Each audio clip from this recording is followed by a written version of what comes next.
Okay. Good afternoon, everyone. How you all doing? How you holding up? Yeah. Okay. That's pretty positive. That's pretty positive response. Okay. So we today are doing something which I don't think really is categorized as a mystical secret, but it's certainly something which is a secret to be revealed. The way that it works is that there are certain things which can exist and you can interact with them, but you may have absolutely no idea what's going on without certain tools to unpack what's going on. So the kind of big epic example of this in the world is Gan Eden.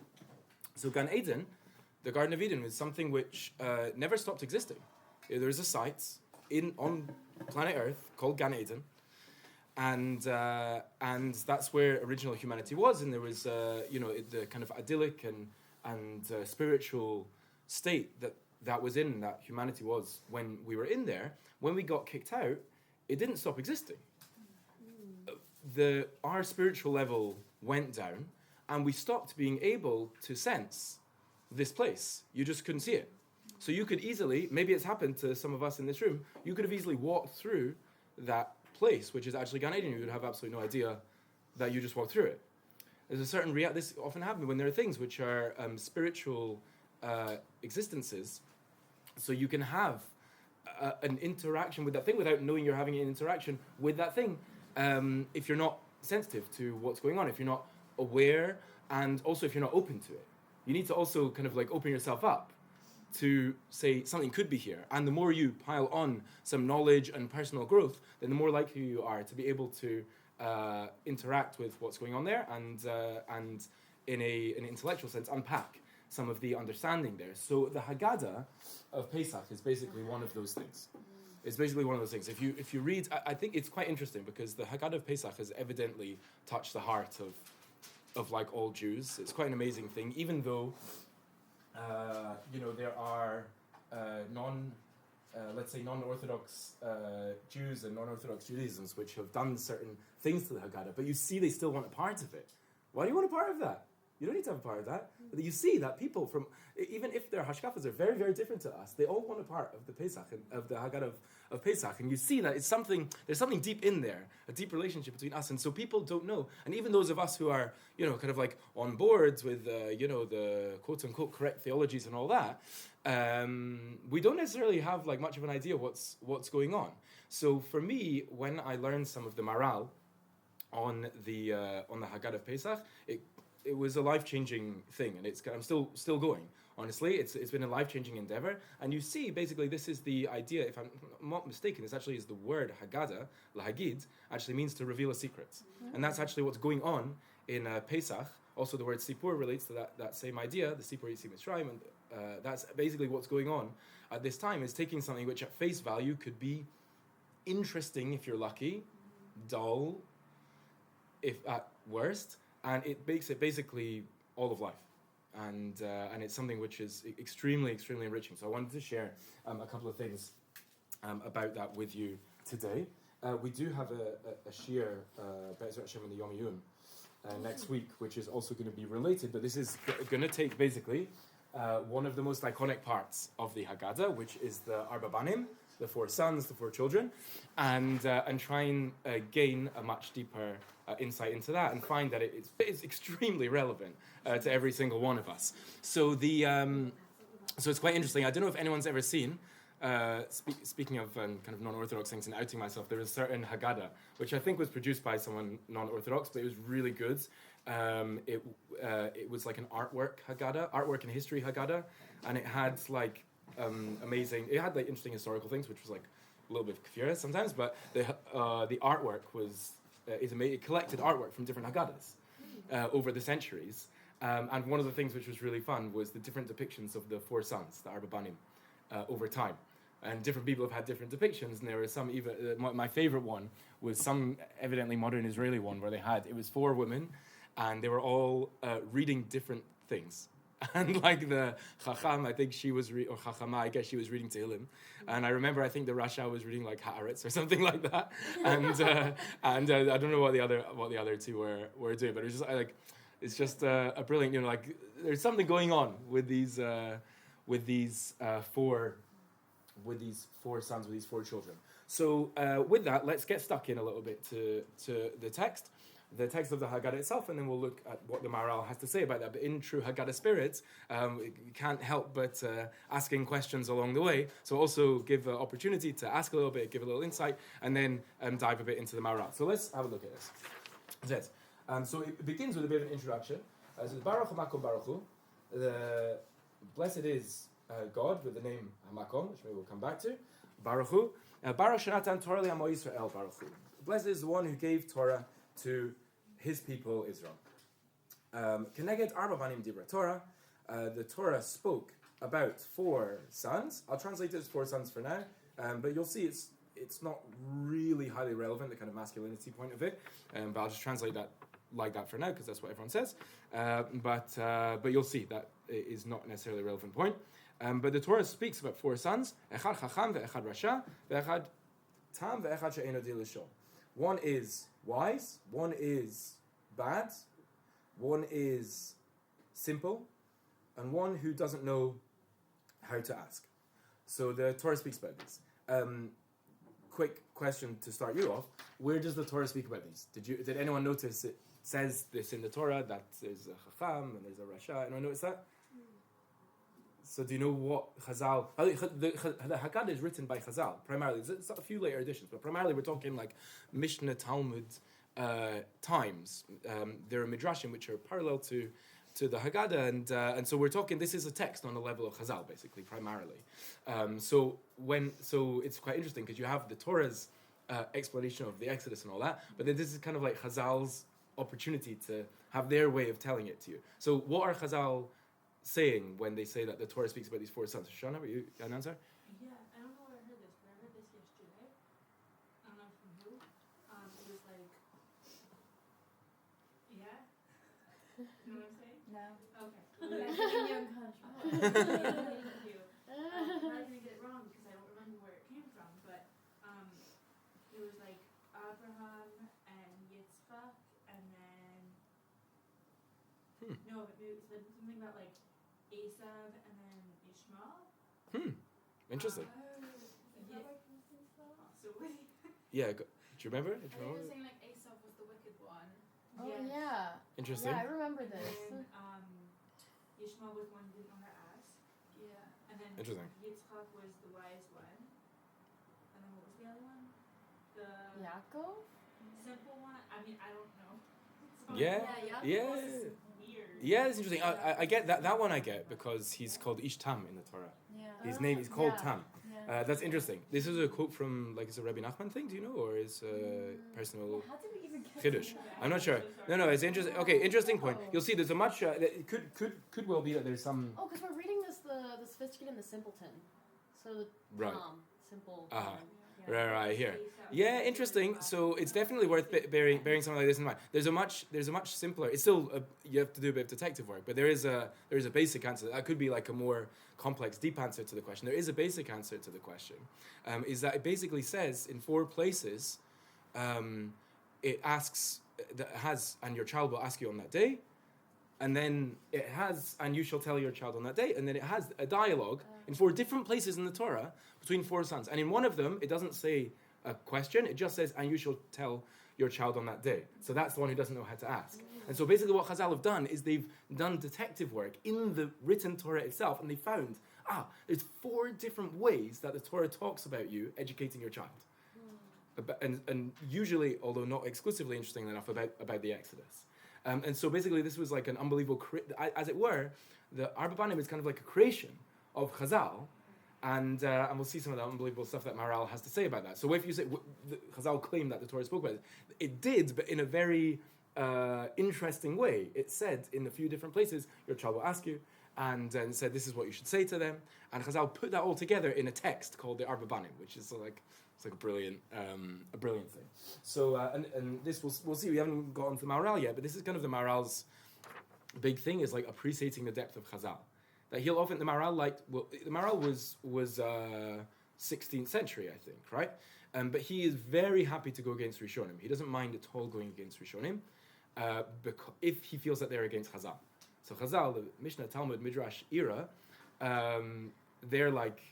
they're everything, and if he feels that even a Rishon take on the Ramban, Ibn Ezra all the time, if it feels that they're saying something which is different to Chazal, he'll say no. Like, I have the truth, they don't have the truth, because I'm following Chazal over here. So this is an interesting approach kind of thing of the Maharal, so that's something that we're hoping to gain from this particular endeavor, is to appreciate the depth of Chazal, which is not immediately apparent. So that's one thing. And these are the four. So let's and the names, by the way, are Chazal's names. It doesn't say, I know your wise child will ask you on this day. It doesn't say that. So you'll see that Chazal investigated the way that the Torah talked about these children and characterized them, and hence enabled us to know how to deal with them. Fascinating. Okay, so first one is Chacham Ma'omer. What does he say? What does the wise one say? Ma ha'edot v'achukim v'mishpatim asher tzivah Hashem Elokeinu etchem. What are all the different kinds of laws that God commanded you? Our God commanded you.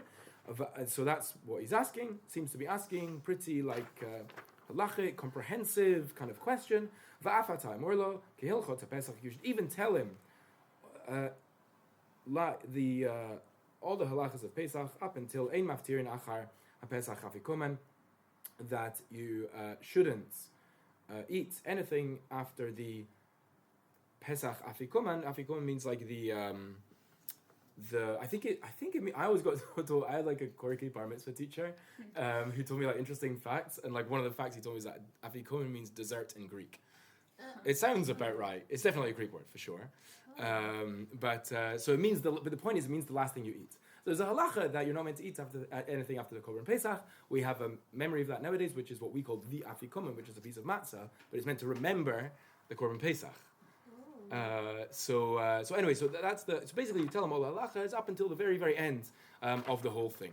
So that's the kind of question, that's the kind of answer. A lot to think about. Okay, next question. Rasha Ma'omer. What does the evil one, what does the bad one say? Ma ha'avodah azot lachem. What is this avodah? What is this service? What is this work to you?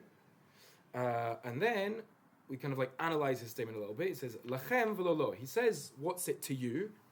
But he's not saying what's it to him, meaning he's going to say, Ulafi, shehotzi etzasmo min haklal. So then what he's doing here is he's taking himself out of the collective, meaning that he doesn't feel he's a part of Klal Yisrael. He's speaking to, this is something about you guys, I'm not a part of that, and I'll just come to you in just a second, and since he's doing that, say, kafar be'ikar, he's a kofar, he's a heretic, he's denied that which is most fundamental. And there's obviously this million interpretations of all these things. Baruch Hashem, there's lots to work on. Even after we do what we do today, there'll be lots to work on for Seder night. Don't worry about that. But the simple thing seems to mean that in as much as he has said that he is separate to other Jews, that's like the worst thing you can say. That's called you're a heretic. That's called, which is interesting. You think of like, okay, what's called you're a heretic? You don't believe in this. You don't believe in that. Achdus. You don't believe in Achdus, you're called a heretic. You're called a kafar be'ikar. You've just denied the most fundamental thing. You don't believe in Jewish unity. So anyway, it's just something to think about. Sarnacham. But the wise son also says, what are the testimony statutes that the Lord our God has commanded you? Yeah, good question. So the Maharal talks about this, and the main thing he said, I'll tell you what he says actually. This is good. So like, again, to Seder mode, this is a question which has to be asked. It's all very well, because I'll have made that observation on him. But now if you just think about it, now you have to go big picture. Should that apply to anyone as well? The Chacham, the guy that we seem to love, right, said the same thing, no? So he also said Etchem. But the Maharal says a fascinating thing. He says, number one, we know that he's not excluding himself because he said Elokeinu. He said our God. So we know. So that's the clue that when he says Etchem, he's not meaning to say we're not in it together. We are in it together. It's our God. It's all our God. Why then does he say that? So the Maharal says a fascinating thing. He says the correct way, if you need to analyze something, which is what he wants to do, he wants to gain clarity and understanding. If you want to gain clarity and understanding, what you have to do is slightly remove yourself from the situation. It's always better and easier to understand something fully if you are kind of objective, if you're like looking at something from the outside and analyzing it, as opposed to from the inside, which is very interesting. So he says what the Chacham is doing is actually sort of intellectual technique in order to gain the greatest clarity in what he's doing. So you see that he does feel he's part of it because of Elokeinu. Why then is he taking a certain distance? Taking a certain distance for the sake of understanding.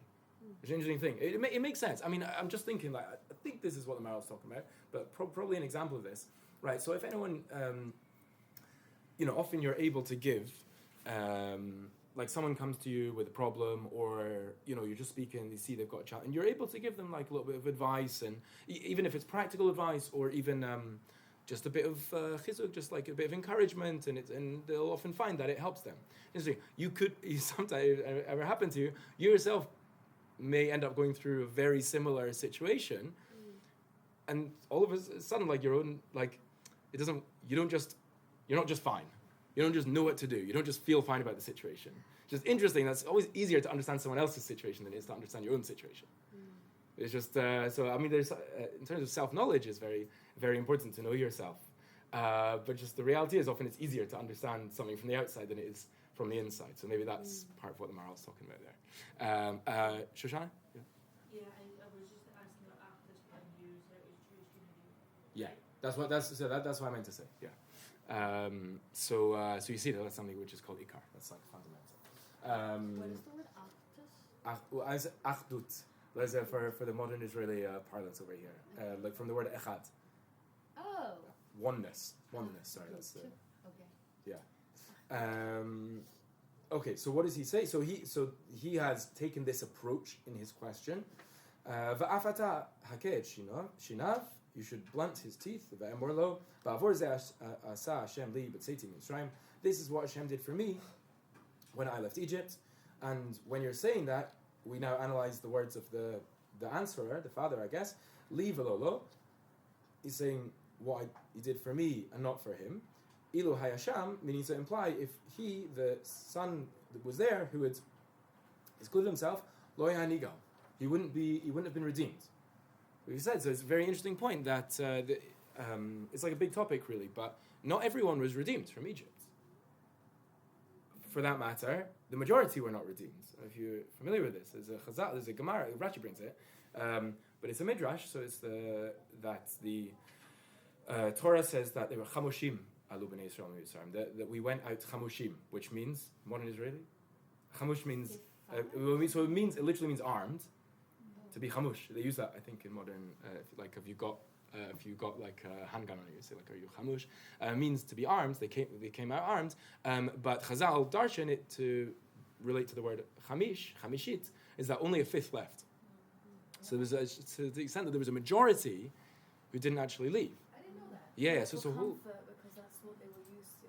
Slave mindset. So. They all die in the Mecca of Chazal. Right. So the Chazal also say that they died they all died, and I think that the way I understood that was it was so that we would be able to give them still a dignified burial and all that stuff, so that they wouldn't. But so yeah, that's that. The next stage is up to you. So how could it be that there could be people who weren't redeemed? These things seem awfully strong things that you guys are mentioning. One other additional thing would apparently be if anyone took this approach, the approach of the Rasha, he didn't feel that he was part of the klal. He's separating himself from others. And for that matter, we'll see. It could be that he wants to have a relationship with God. He wants to be a devout Jew, just not with you. That's called he wouldn't have been redeemed. Yeah. Does it say right out of the Tanakh that only a fifth left? No, it's alluded to. It says the word chamushim in the text itself. So in Pshat, in the first level analysis, it just means that they left armed. And I don't think there's anything explicit in the Torah in the written Torah which says that. Chazal bring on that word, but that's what that word was telling us. And so the Midrashim talk about that it was only a minority that left. But yeah, it's not explicit in the written Torah. So you didn't miss anything. Okay, so that is the Rasha.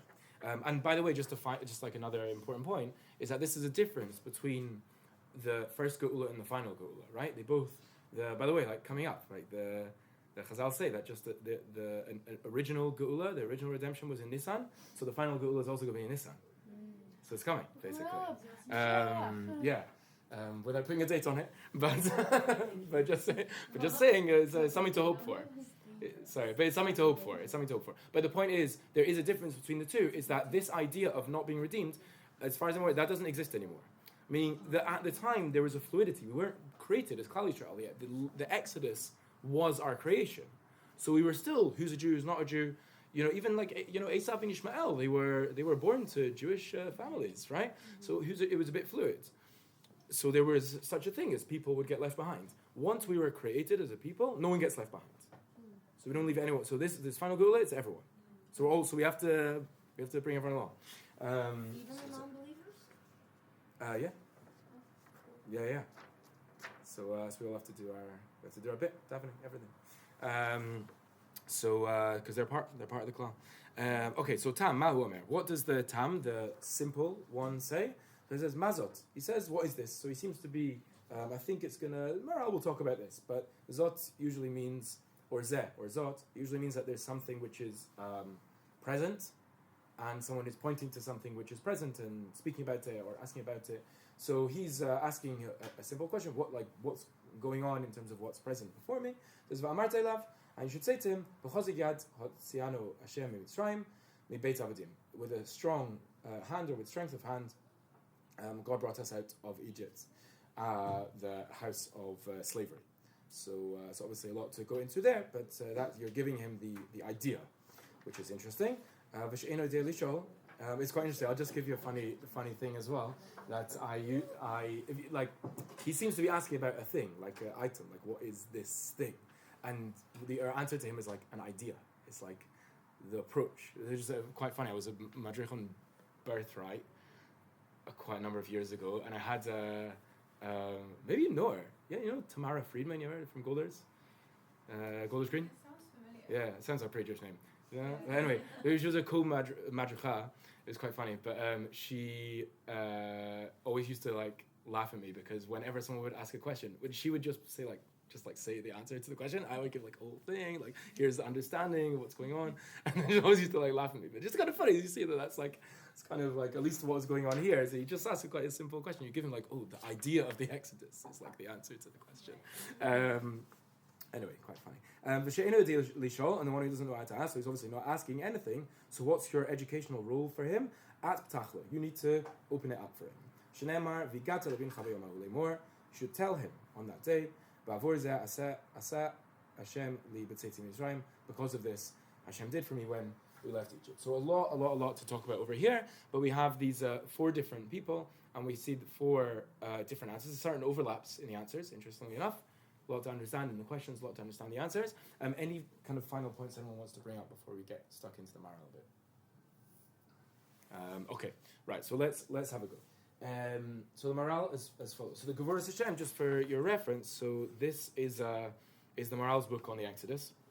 The first half of the book, he goes through the story from Abraham all the way down, all the way up, ending pretty much in Shir Hayam. I think is pretty much the last part of that. That's the first part of the book, like pasuk by pasuk, and he finds the like midrashim and sources from Chazal on each pasuk and explains the like unbelievable depth on them, like pretty amazing. And the second half of the book is a pirush on the Haggadah. So it actually takes the Haggadah, which is like Chazal's own version of the Exodus, as it were, and then goes into that. So it's the second part that we're drawing from over here. So this is as follows: Kama gadol yitzim Mitzrayim ad she'atorah ve'im darka b'kama makomot shelo la'arich b'kama davarim she'im gufei mitzvot.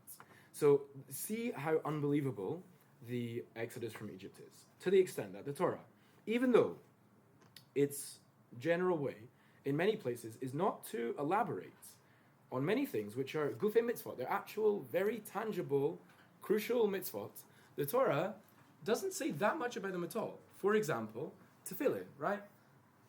You may be familiar, there's a lot of halachot of tefillin. They've got to be black, they've got to be a certain shape, they've got to have these paragraphs in them. Some of them have to be split up, some of them have to not split up. Many laws.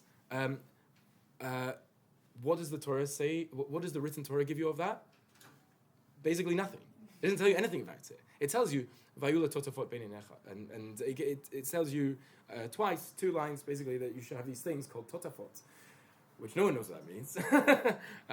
But the different things, ot, like a sign on your hand, totafot, and that's it. That's all you got. And there's pages and pages and pages of halacha to be written about tefillin. If I'm not mistaken, I think one of Rav Kook's early books, we know him as like the big man of Jewish thought and all that, but I think one of his early books was on the halachas of tefillin, I think it was quite interesting. But what does the Torah give you about that? It gives you almost nothing. The Torah is very sparing with its words. It takes a lot to make it into the written Torah. We have the oral Torah. The oral Torah fills in. Obviously, the volumes of the oral Torah, in many ways you can have all the stuff that you see around you from the Chumash you can get away with in one book. If no commentary, you can put the whole Tanakh in one book. But the oral Torah is vast. But so how do you qualify to make it into the written Torah? It's quite a high bar. And yet, listen to this, so he says, regarding education, lo katra milahashiv l'chol echad ve'echad teshuva b'fnei atzmo. The Torah gives individual answers to each child. Every single one, according to exactly what they need, the Torah will go out its way. So tefillin, I don't even know anything about tefillin from the written Torah. What I do know is that you must cater to every single individual in an educational sense. You need to give them exactly what they need for them. It gives you these 4 paradigms, which we'll see are our 4 paradigms for people, and knowing how to work with those people. And from that, you see not only those actual answers themselves, but you see how crucial education is and how seriously one must take education, and that it not just be generic as well, not just that you should educate, but it's not generic. It's not one size fits all.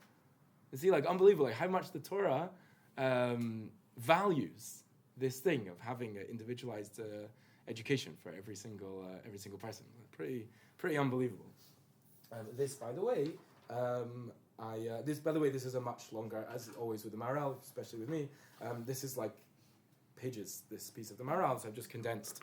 I've just taken snippets, which are helpful to us. But one of the things he mentions over here is that's why this word hamakom is used for God. There's many different names for Hashem, right? So hamakom is quite an unusual one. Anyone know where any other places that comes up? Not so many. Yeah, that's right. That's for Ashkenazi. I think Sfardim do something different. But Ashkenazi hamakom yinachem etchem. So we use it there. It's in Achenu. Hamakom yirachem aleim. But basically, it's not so many places. It was actually in last week's parsha. So just in time for hamakom. So the idea means the place, right? So it's kind of an interesting name for essentially it's something called the place, which is what's it called? A therapy center in Jerusalem. It's called the place, actually. But I think that's not what it means. So hamakom is basically the highest name of Hashem that you can have, because the idea is that the space is always on a higher level than the entities within that space. So you have the different names of Hashem which relate to one characteristic or another. But Chazal say makom means hu makomo shel olam ve'ina olam makomo, that God is the space of the world. In the world, He's not a character within the world. He is the space of the world itself. So that's the highest level, because it's the space which gives the possibility for anything inside that space to exist. If you take away the content, the space exists. If you take away the space, the content doesn't even exist. So this is when we're talking about the Exodus merits to the highest name of Hashem, this highest aspect. We're really kind of touching on the transcendental, that which is kind of again pushing the limits of our understanding in the context of talking about Yetzias Mitzrayim and educating your children. It's pretty amazing thing. So that's a makom. Anyway, so that's the approach. So what about the 4 children themselves? So as follows. So Birzeh, the explanation of this Arba Banim thing is as follows. By the way, I'll just preempt one thing. Rabbi Manning is going to give a shiur on the Yom Yun, and it's really good. It's about the structure of the Haggadah. There is something which, just so you don't get confused, the Maharal clearly understands Baruch HaMakom to be an introduction to the Arba Banim section. I think Rabbi Manning understands it to be a conclusion to the previous section. Just so you know, he's going to talk about it I've heard him give the shiur in the past. He did that in the past. I'm not sure if he'll do that again. But just so you're not confused, I think they're using it in different ways. Anyway, but that's how the Maharal is using it over here. It's giving you the context for what's going on there. So it says, so Birzeh, ki habanim nechlaku davka ledalid chalakim. That children, the students, as it were, the people who are learning, are split specifically into 4 categories. There's 4 categories of people. Kiyesh, and here are the 4 categories. So it's an interesting thing. Just see that there's a quote from another big Rav, which is out there. There's the idea of a 5th son, and the 5th son is not there. There's interesting things that won't. The Maharal is taking a different approach. He's saying that there's only 4. There's 4 kinds of people in this world, and we're about to read about them right now. So this is as follows. Kiyesh ben shemosiv chachma. So the chacham is as follows. He is someone who is mosiv chachma. He adds wisdom, umada, and knowledge. Ba'avur shehit chachem ladat devarim she'inam lefanav. Because he wants to become wise to know things which are not even before him. Meaning to say, so actually in the form of a quiz, who is someone who's considered wise? Ezu chacham, yeah? Someone who doesn't speak very much, but when they do speak, it's something of value. Oh, that's very good. Yeah, that's also that I definitely agree to. I definitely agree to that. In the Rav Kilstein thing, was Yitzchak the chacham? Did someone say that? So that would fit with that. Yitzchak has very little dialogue, actually. It's very interesting. But yeah, there is another. I was probing at something. There's a Mishnah in Avot which answers this question. I don't know. Yeah. Ezu chacham alomed mikol adam. Who's the person who's considered wise? Someone who learns from everyone. So it's not to exclude that. There's another answer in Avot to that same question as well. It's not the exclusive answer, but one of the ways that we describe someone who's wise is someone who has an approach to knowledge, meaning that they are willing and wanting to learn from everyone. So chacham is not about what you have; it's about what you want. Chacham is about your approach. It's not about the knowledge that you have; it's about your approach to knowledge. It's something that you want to gain from different people, different sources, and that's something you see basically going over here. What did he call it? What is the definition of the chacham? How do we know that this person is called the chacham? Because they are someone who wants to know more. They always want to know more. They always ask the next question, and it's amazing. I just think I've probably told you this one before, but it's still going. My son, my 3-year-old son, his favorite thing is probably like most quoted thing of the day is why. He asks why about everything, and he keeps going. And when you give him the first why, he says why again. It's a good. Makes you think. Yeah, it really makes you think. Yeah, and it also it's good for humility because you're like, wow, there's a lot of stuff I don't know. But yeah, that's like it's quite interesting. Like often happens with children that they have a certain mila. They have like a quality of like wanting to know more, and that's really what makes you a chacham. It's not about what you know; it's about what you want to know. It's about do you want to know more, and do you want to keep expanding. And it's also an interesting thing is that this would work as well with I think it's a quote from Rebbe, but it's in the Gemara that I learned some from my teachers and more from my peers and the most from my students.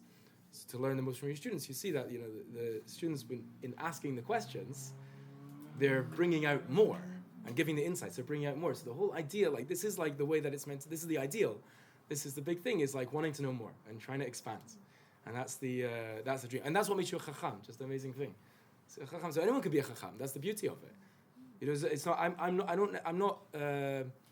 don't remember things very well. Like I don't have like an amazing memory. There's people who have like what are they called? Photographic memories, and there's everything in between. Like I don't have such a strong memory, but it's amazing. I'm not disqualified from being a chacham because it's okay if you don't. But what do you want to know? What's your approach? What's your approach to people? What's your approach to knowledge? So it's just amazing. So that's something which is available to all of us. Anyway, so that's the chacham. So that's who that is, and that's one approach to knowledge. Now, moving on, we'll see we skip the Rasha. We'll come back to him at the end, and you'll see why that is. So the next one we go to is Asheni, she'ein bo tosefet ve'ein bo megarat. That the second one is someone who doesn't add and doesn't take away. What does that mean? Zeh v'zeh chacham she'eino mitchakem biyadia yetera. He's not asking extra things. Rak lishol al divarim kasher yireshinui. It's just that when he sees something which is different, something which is unusual, then he'll ask about it. V'zeh magader v'zeh migader tamimut yediyah. That's called tamimut, simplicity of knowledge of das. She'eno mosif ve'eno gorea. It's not adding on. It's not taking away. It's not negative. but it's not kind of like extra credit of the chacham. Shekol mi sheyireh shinoi ro'ei lo lishol. If we see something which doesn't make sense, we should be asking about that. And so this is the second. This is the chacham. We had the chacham. This person is asking questions, even if you don't kind of prompt. They'll be asking questions. The second one is the tam. So the tam is someone who will ask questions if they see something unusual. And that is, I will say honestly, that is also a mila. That's like something to aspire to, because I think that a lot of us, we see things all around us which are very unusual, and we don't ask. We just kind of say, okay, that's how it is. So that's actually something which is something to aspire to also, to when you see something which doesn't make sense, to ask about it. In many ways, that's kind of like my personal project for myself, and my project for all of us, is that we kind of like rip apart these different things which we're all quite used to knowing. You know, quite used to coming across and all that stuff. But did we actually make sense of it? You have to, and like you'll often find with these, like the starting point has to be acknowledging that something doesn't make sense. Once you now acknowledge that something doesn't make sense, now you can start to learn. And so that's kind of like what we're doing a lot of the time here. But it's something which is an endeavor. So this is something which, to see something unusual, to actually be cognizant of what's going on and think, that's different, and then ask about it. So that's called the tam, but actually that's something which is something to aspire to in many ways. I'll speak for myself, and that's something that I would like to reach, that level of tam. And the third one over there, so it's Vagimel Ashlishi. The third child is who? This is one who eno yedei lisho. This is pochet mi eno yedei. This one is like a lower level in terms of knowledge, understanding. She'af al gav shehu roeh shinui eno shoel alav. That's a person, even though they're seeing something in front of them which doesn't really make sense, or it's different to normal, they don't necessarily ask about it. So that's me. So that's the one over there.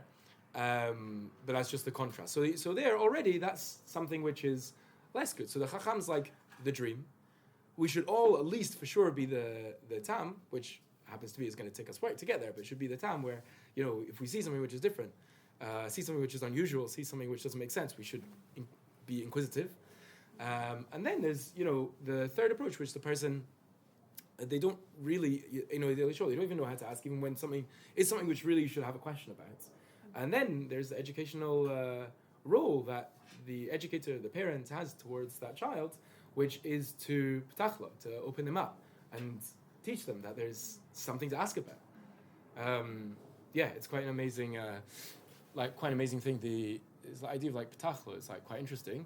There is a story. So Rav Leuchter, and if anyone knows him, Rav Reuven Leuchter, I probably quoted him once or twice. He's like a brilliant Rav. Currently lives in Israel. He's originally from Switzerland, and he speaks like it's cool. He speaks like very sharp. So it's good. If anyone needs musar, like you need like to be hit hard, so I'll give you Rav Leuchter share. It's really good. But he himself, it's ever important for everyone to have a rebbe. Everyone has a rebbe. So he had Rav Volby, who was like one of the Gedolei Ador, who died not that long ago, was his rebbe. And when he passed away, he needed a new rebbe. So he went to two of the Gedolim of the generation. One of them, a great Gadol, is also now passed away, and the other one was Rav Yonason David, who's the Rosh Yeshiva of Pachad Yitzchak. And he had a big question in Machshava and deeper things, and he asked both of them the question. He's like testing them, who's going to be his new Rebbe. So he asked the first one, and he gave him this amazing like answer, deep, complex, clarity. It's like an amazing thing. And then Rav Yonason David, so he asked him the question. Rav Yonason David said, if you learn with me for about 4 years, you'll be able to understand the answer to that question. And he said, that's my Rebbe. And but you see, there's such a thing as like educating an approach to like. So I think that's kind of like the atpatachlo in a certain ways. Like you're not just trying to like give someone an answer to a question that they ask. You're trying to bring them into the way of learning. So I think there's something to be said about that. Just an interesting factoid, I think, according to this, I read this anywhere, but it just makes sense that a lot of things that we do on Seder night are to make the children ask. I don't know if anyone has any examples of this. The whole thing is man shana. Right, yeah, exactly. Yeah, the whole we do a bunch of different things. We remove the Seder plate from the table. We cover this. We do that. We have dipping parsley instead of, or whatever you dip instead of, or dipping anything at all 2 times. All these, like, we do lots of weird and wonderful things, and you'll often, the answer is like, why are we doing this? To get the children to ask, right? So it's like a bit of a motif in the Seder. It's just interesting, according to this, that's only for the Tam. Because if you think about it, the Chacham doesn't need any of that, because he's always going to be asking questions. And the Eino Deilishol, he's not even going to know how to ask about that. So it's actually quite interesting that all this stuff, I thought was like, the Seder actually is for one of the 4. It's quite interesting. So there's something for everyone. What did the wicked ask? Yeah, so we'll see. The wicked is, we'll see. He has he's on a par with the Chachamim. We'll get to him just in a minute. Yeah, he would be, also he doesn't need a prompt. He knows how to ask. Right. Shoshana, yeah. The kids are not going to ask, though. Like, if you grow up with, like, Yeah, it's a bit of a problem. Seder, like, I have what you do. I have a kind of mentor in South Africa who he's, especially in terms of like Pesach and like Seder stuff, he's a legend basically. He has like unbelievable things, Seder that he does, resources, everything is amazing. He is very unhappy that they prep the kids too much about the Seder. It's meant to be like a novel for kids. It's meant to be, oh, that wasn't ready for that, and different things. So that's part of it. That's part of the thing. So there's definitely something there. There is such a thing as adding novelty as well. It seems like you are allowed to do your own, like add your own thing to get them to ask. But I do hear that. It's a bit of a like practical fault. Yeah. It's not even like prepping them. Yeah. You can prep them and that'll make them not ask. Yeah. But them just being there from the time. Yeah, it's a good question. I don't really know the answer to that question. I also basically was in that boat, so I don't really know if there's any more of an answer to that question. I wonder if I I'm not sure. I don't know what exactly the ideal would have been. Anyone remember ever growing up with a Seder? Or maybe it'll happen like this year actually. That's good, but like and then you were like, that's really weird. Why were you dipping that? Does anyone remember ever? Yeah. Yeah, every really? single time because I Yeah. never knew what was going on. So this because I is didn't part have of the anything. beauty. Again, it's obviously you obviously want to bring your kids up religious from birth, obviously, but there is a certain advantage of the Baal Tshuva. Like honestly, that's I felt like that was the whole thing. Like when I went to yeshiva, I was probably more ready to learn than I would have if I'd have gone from an earlier age. I don't know. There's I don't know what to say, but I think there's something to be worked on here to make sure that this is something which is alive in the Seder. I don't exactly answer. I'm sorry here. What? So I grew up like reading from a printed out Reform Haggadah. Yeah. And it had questions there for the kids to ask. Is that not in the regular Haggadah? Sort of. The Manishtana, so there's 4 questions which is in the Haggadah for the children to ask, which is like built-in questions to ask. And I don't know if that could be what you're referring to, because there is such a thing. So that's part of it. Again, they're really, if you get your child, please God, you should all, have children in the right time. And if you get your child to ask one of those questions spontaneously, you've won the golden medal, basically. But at least, so those questions are not those questions, but we should be trying to get it spontaneous. But they do include, you have to have the questions in there. You have to make sure that this is an atmosphere of Q&A. So yeah, that is a feature. That is a feature.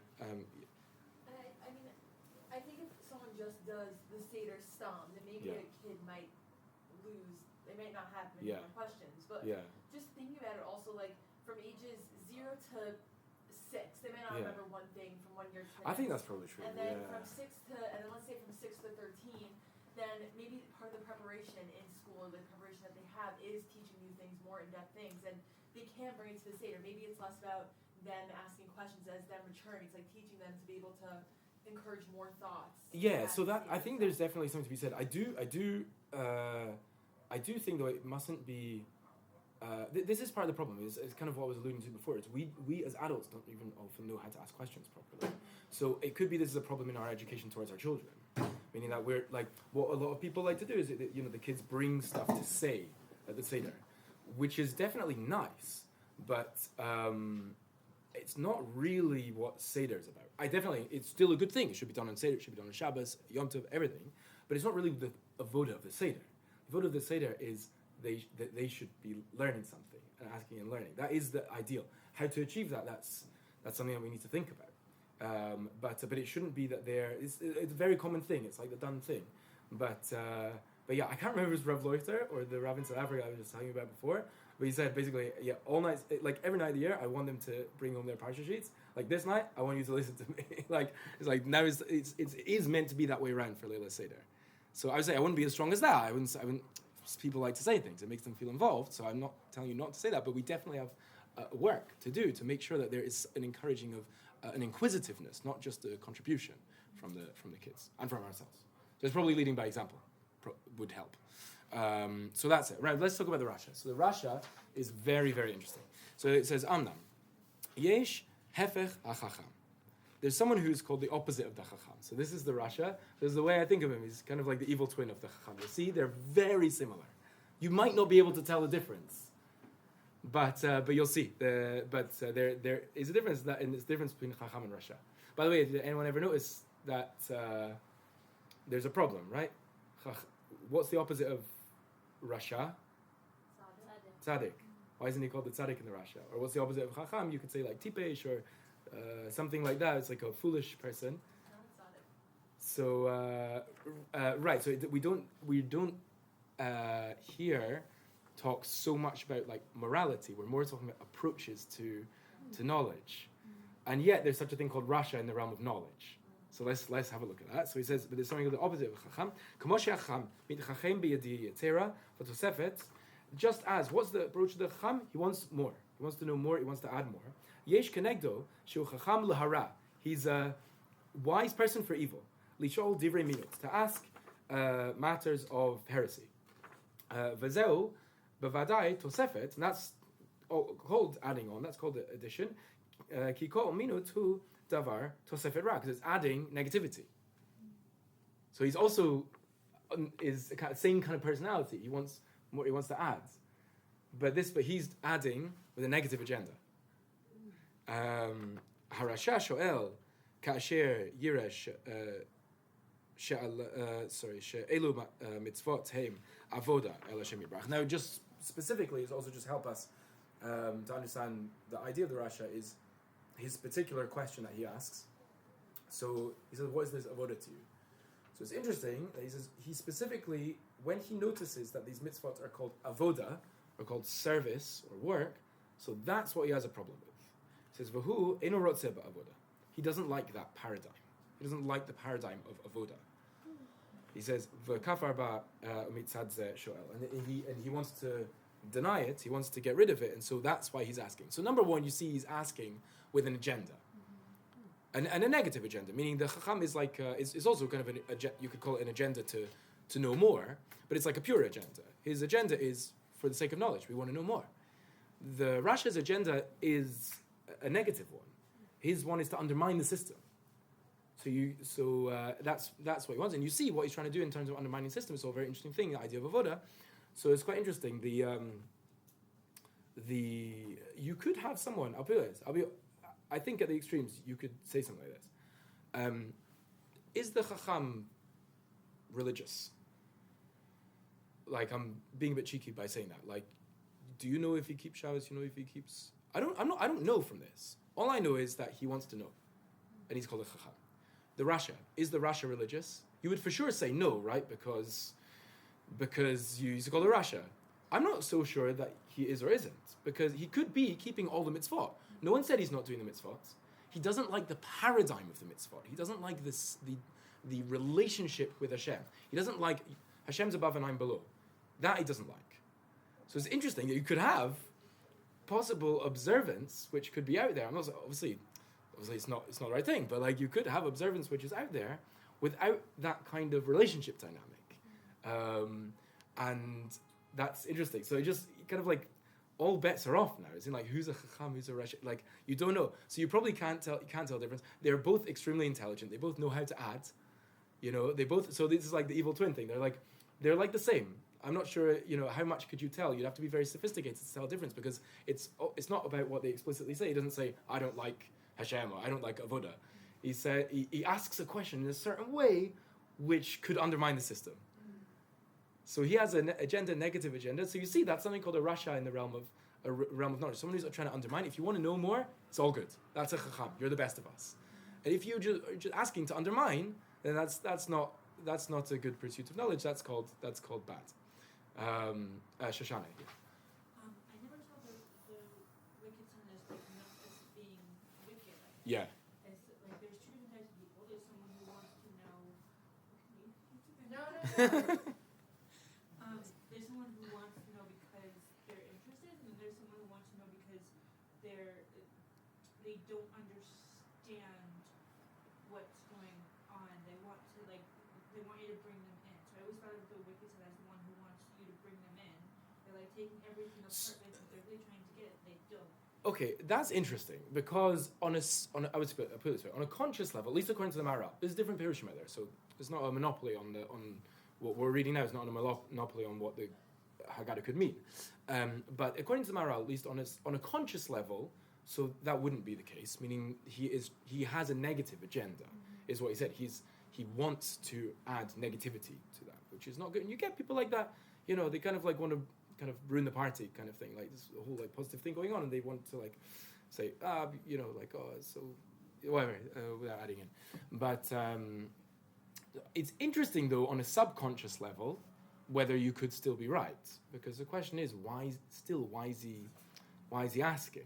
You often find this that there's people who have often very negative reactions to certain things, but it could be because deep down they're more connected. If you put it like this, if you're unconnected, then like why do you care?